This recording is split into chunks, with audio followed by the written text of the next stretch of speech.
देख रहे हैं बेबाक और बेबाक के इस त्वरित एपिसोड में मैं अभिसार शर्मा आपका स्वागत करता हूं। खबर बहुत बड़ी है दोस्तों, और खबर यह है कि रिपब्लिक चैनल के संपादक और भारतीय जनता पार्टी के पसंदीदा पत्रकार अर्नब गोस्वामी एक बार फिर मुश्किल में पड़ सकता है। सवाल जो मैं आपके सामने रख रहा हूं कि क्या अर्नब गोस्वामी फिर से गिरफ्तार हो सकता है, और मैं ये दावा नहीं कर रहा हूं, आपके सामने कुछ तथ्य पेश करना चाहूंगा जो आपको गौर करना पड़ेगा। आपके सामने पिछले सप्ताह मुंबई क्राइम ब्रांच ने फर्जी टीआरपी केस में बीएआरसी के पूर्व सीईओ पार्थ दास गुप्ता को गिरफ्तार किया था। उन्हें जब सोमवार को नए रिमांड के लिए किला कोर्ट में पेश किया गया, तब मुंबई क्राइम ब्रांच ने रिमांड एप्लीकेशन में इस बात का सनसनीखेज खुलासा किया है कि अर्नब गोस्वामी ने रिपब्लिक टीवी और रिपब्लिक भारत की टीआरपी बढ़ाने के लिए पार्थ दास गुप्ता को वक्त वक्त पर लाखों रुपए रिश्वत रूप में दिए। मुंबई क्राइम ब्रांच द्वारा कोर्ट में लिखित यह जानकारी दी गई है, और टीआरपी केस में अर्नब गोस्वामी का पहली बार मुंबई क्राइम ब्रांच ने नाम लिया है। इससे पहले क्या हुआ था? अबेटमेंट टू सुसाइड वाले मामले में अर्नब गोस्वामी 6 दिन तक जेल में रहा था, और अब यह खबर आ रही है जिसमें मुंबई पुलिस ने साफ तौर पर आज कहा है कि अर्नब गोस्वामी ने लाखों रुपए की रिश्वत उस शख्स को दी जो जेल में है पिछले 4 दिनों से, पार्थ दास गुप्ता। कौन है पार्थ दास गुप्ता? बीएआरसी का पूर्व चेयरमैन।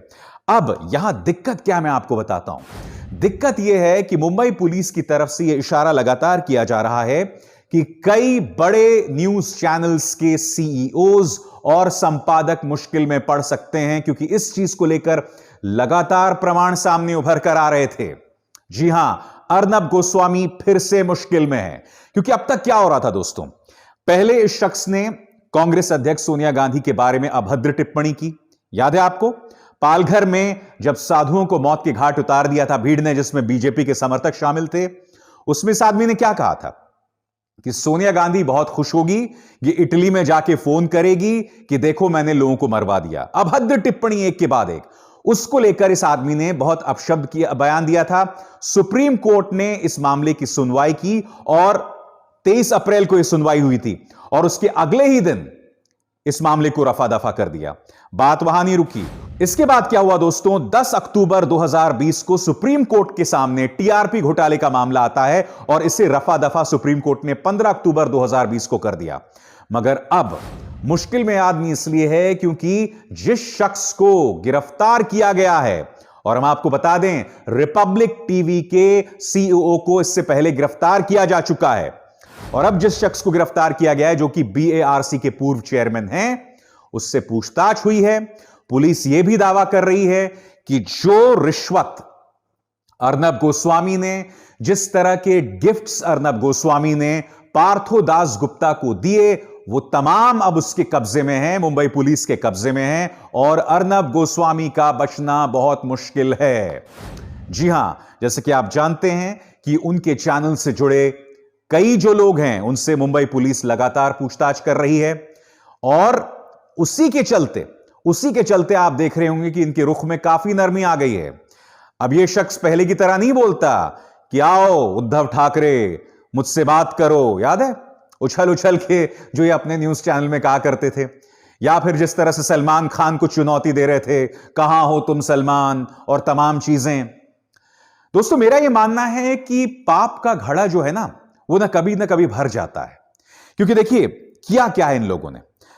पहली बात, पत्रकारिता के धर्म को त्याग कर वो लगातार एक पॉलिटिकल पार्टी की सुपारी लेकर लोगों को टारगेट करते रहे। हालांकि सिर्फ ये चैनल नहीं कर रहा है, कई चैनल ऐसा काम कर रहे हैं। इसके अलावा समाज के अंदर द्वेष फैलाना, नफरती कार्यक्रम चलाना, सुशांत सिंह राजपूत को न्याय दिलाने के एवज में कहीं ना कहीं यहां पर भी उन्होंने एक पॉलिटिकल पार्टी की सुपारी लेकर लगातार टारगेट कर रहे थे। रिया चक्रवर्ती और उनके पूरे परिवार को लगभग बर्बाद कर दिया, और आज क्या है? वही रिया चक्रवर्ती और उनके भाई शौविक चक्रवर्ती जेल से रिहा हो गए, और कितना बदनाम किया था उसकी पूरे परिवार को। रिया चक्रवर्ती भी तो फौजी की लड़की थी ना, मगर इस चैनल के प्रोपेगेंडा के चलते उस परिवार की जिंदगी नर्क हो गई दोस्तों। और कोई प्रमाण नहीं है। और यही नहीं, एम्स अपनी रिपोर्ट में कह चुका है कि सुशांत सिंह राजपूत की जो मौत है वो हत्या नहीं है, उसमें किसी तरह का कोई फाउल प्ले नहीं है, उन्हें जहर नहीं दिया गया। नंबर एक, सीबीआई ने जो जांच की उसमें भी यह सामने बात उभर कर आई है कि उनके जो अकाउंट में किसी तरह का कोई घपला नहीं है, यानी कि रिया चक्रवर्ती ने कोई घपला नहीं किया। बावजूद इसके रिपब्लिक टीवी जो है सुशांत सिंह राजपूत वाले मामले में जहर उगलता रहा।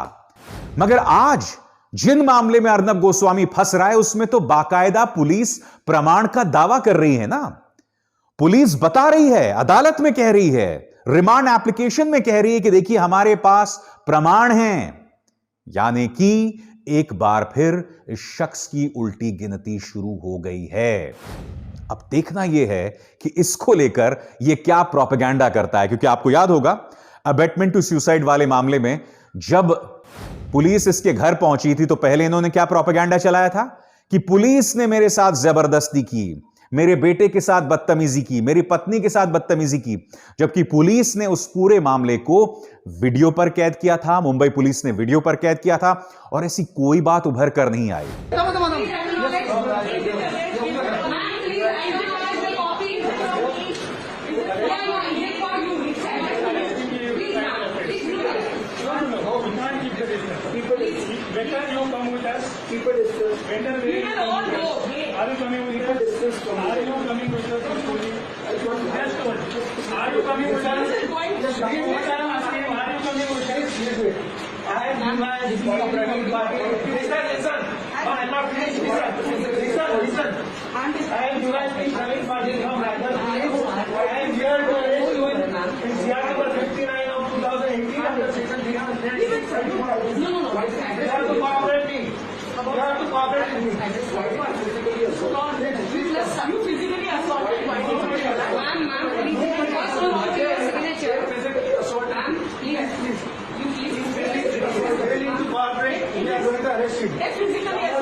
तो मैं आपको दावे के साथ कह सकता हूं कि अगर, और एक बहुत बड़ा अगर है, अगर मुंबई पुलिस के इन दावों की माने और अगर फिर से अर्नब गोस्वामी गिरफ्तार होता है तो उसी तरह का ड्रामा शुरू होगा, उसी तरह का ड्रामा किया जाएगा। मगर हकीकत यह है दोस्तों कि जब आप किसी को निशाने पर लेते हैं ना तो आपका दामन साफ होना चाहिए। जब आप ताकतवर लोगों को निशाना बनाते हैं तो आपका दामन साफ होना चाहिए। और जब मैं ताकतवर की बात कर रहा हूं तो मैं महाराष्ट्र सरकार की बात कर रहा हूं, क्योंकि देखिए एक सरकार के अंतर्गत बहुत कुछ आता है। पुलिस आता है, जांच संस्थाएं आती है, उनका पूरा काडर आता है। मेरे जैसे कई पत्रकार जब इस केंद्र सरकार से सवाल करते हैं तो हम पर भी उंगलियां उठती हैं, हमारे खिलाफ भी अनाप शनाप प्रोपेगेंडा चलाया जाता है। मगर हकीकत यह है कि वो तमाम प्रोपेगेंडा झूठा ही साबित होता है। मगर यहां पर एक के बाद एक ये शख्स फंसता हुआ नजर आ रहा है। और अब जो सामने उभर कर आई है बात, ये कहा जा सकता है कि उल्टी गिनती शुरू हो गई है अर्नब गोस्वामी की। क्या अर्नब गोस्वामी गिरफ्तार किया जाएगा? कहीं ऐसा ना हो कि मैं ये कार्यक्रम कर रहा हूं और उसी दौरान ये खेल हो जाए। या हो सकता है, क्योंकि इस वक्त जब मैं कार्यक्रम कर रहा हूं तो सोमवार की शाम है, मंगलवार की सुबह क्या वो खबर लेकर आएगा? हमें इंतजार करना पड़ेगा।